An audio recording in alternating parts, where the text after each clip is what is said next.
Vita vya Marekani na Irani vilipoanza, hakuna mtu aliyefikiria kuwa vitaifikisha Mashariki ya Kati na dunia katika hii hali ambayo leo tunayo.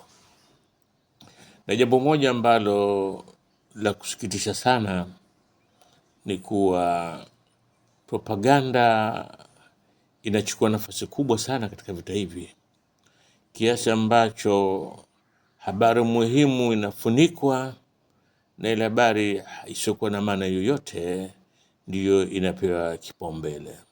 Mathalan, katika saa kama 10 zilizopita, Profesa Marandi ambaye ndio msemaji wa serikali ya Irani, huyu ni profesa katika chuo kikuu cha Teherani na ni mtu maarufu, anasema kuwa Irani inazo taarifa kuwa Marekani na Irani inajitayarisha kuendelea na vita hivi, kuwa watapiga kabla ya chaguzi za Israeli na Marekani ili kujaribu kusaidia viongozi walikuwa madarakani warejee tena katika madaraka.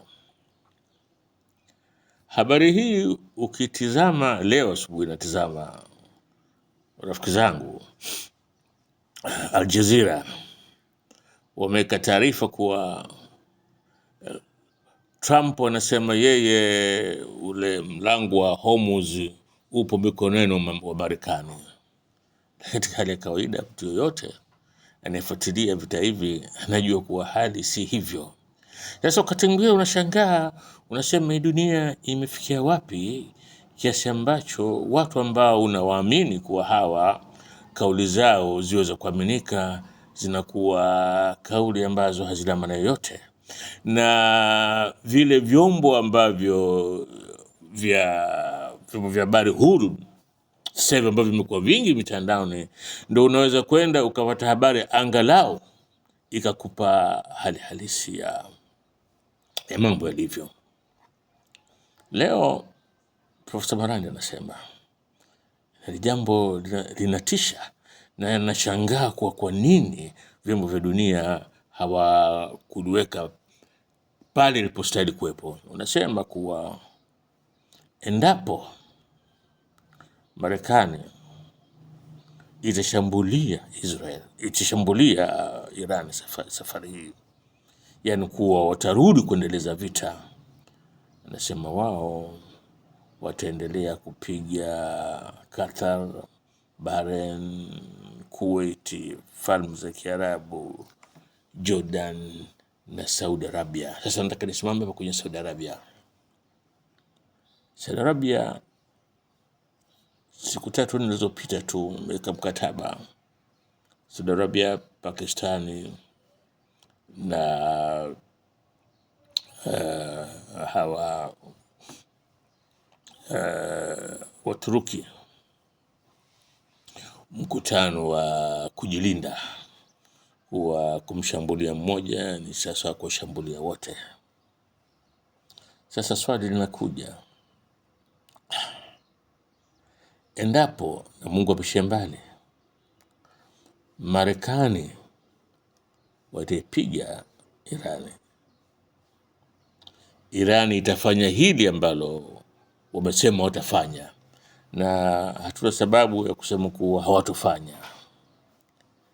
Hivi hali itakuwaje? Kuwa Pakistani, Uturuki na Saudi Arabia wataipiga Irani. Waislamu sasa wanapigana wenyewe kwa wenyewe, na Irani itaipiga Saudi Arabia. Hakuna nchi ambayo Waislamu waniheshimu, wanaithamini na wanaijali kama Saudi Arabia, kwa sababu Saudi Arabia ndio kilipo kibla cha Waislamu wote. Wallahi, kwa wachambuzi wadogo kama sisi, unakaa unawaza, upati jibu. Unasema vita vilipoanza hakuna mtu aliyetegemea kwa vitafika hapa palipofika, ingawa jambo lenyewe halijatokea kwa hivyo vitu vinapiga sasa, kwa Iran ishapiga nchi za Gulf, hili lilishatokea, halina tatizo. Lakini Muislamu gani anaweza kukaa akafikiri kuwa Iran inaipiga Saudi Arabia? Hili ni jambo zito sana, si jambo dogo, ni jambo zito sana. Na nimekuwa nikijaribu kuangalia vita vinavyotokea duniani. Kwa je, kuna vita ambavyo vinafanana na hivi? Sipati kuona.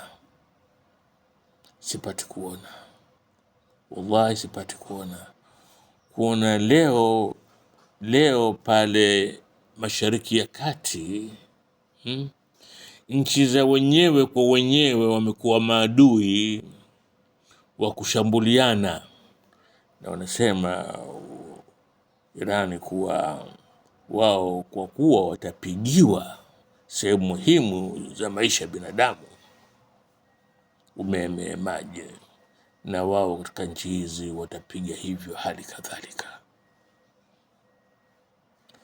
Unashangaa kuwa zitatoka kauli kama hizi na vyombo vya habari vikubwa vitakuwa kimya. Sasa unaweza kujiuliza, na mimi sina jibu, labda msikilizaji wangu unaweza kusaidia kutafuta jibu. Hii wanakuwa kimya kwa kofia nini? Nini nafanya wao hili jambo walipuuze, kuwa labda wakilipa muhimu labda kutatokea na minong'ono hata kama chini katika raia wa nchi hizi, na kuzitaka serikali zao zisimame sasa na kufanya lile ambalo lina maslahi na nchi zao, au kitu gani? Unashindwa kupata habari kamili. Hapa mbele yangu hapa natizama mimi ramani ya nchi za Kiarabu, naona Saudi Arabia, ile Kuwait, naona Iraq, naona Jordan, Syria, naona Yemen. Unapata manake, unasema kitu gani kinatokea? Na haiyumkiniki kuwa vita hivi vitakuwa na manufaa kwa yote, au vitakuwa na mshindi ambaye atasimama aseme mimi vita hivi nimeshinda, kama vile leo wa Iran wanavyosema kuwa sisi tumeshinda Marekani, wamefanya vita na sisi tumesimama tunapigana na tunaendelea kupigana nao. Vita hivi watasema nini wapiganaji? Ni kitu ambacho kwa hakika kinatia hofu na kinatia simanzi sana. Si jambo ambalo lilikuwa linategemewa litafika hapa. Achilia mbali kuwa vile vituo vya Marekani katika nchi hizi za Gulf havipo tena, vyote vimepigwa. Hakuna hali wa Marekani wenyewe hawakutegemea, na laiti wangelijua kama hili litatokea, bila shaka wangelifikiria mara mbili kuanzisha vita hivi na Irani. Unakuja kwa upande wa Irani, unatizama, unasema Irani itanufaika na nini katika vita hivi kama itaishambulia Saudi Arabia? Afu najiuliza tena, kwani haiwezi? Kwani hapa kuna njia yoyote hapa ilipofika nchi hizi zenyewe za Kiislamu, wakaitisha mkutano World Muslim League, wakazungumza hii hali imefikaje, na unashangaa kuwa usikii chochote kutoka kwa World Muslim League, wamekaa kimya. Ama kwa sababu ni taasisi ambayo watu wanaona imedhibitiwa zaidi na Saudi Arabia kuliko nchi nyingine. Hili ni swali ambalo labda mtazamaji, msikilizaji wangu, unaweza ukachangia, lakini hali ndio hii. Na mimi niliamka asubuhi baada kutazama hivi, nikasema niseme kitu, nisikae kimya, labda naweza nikachokoza fikra kwa baadhi ya watu wengine, na wao wakawa na mchango wote katika ile. Assalamu alaikum warahmatullahi wabarakatuh.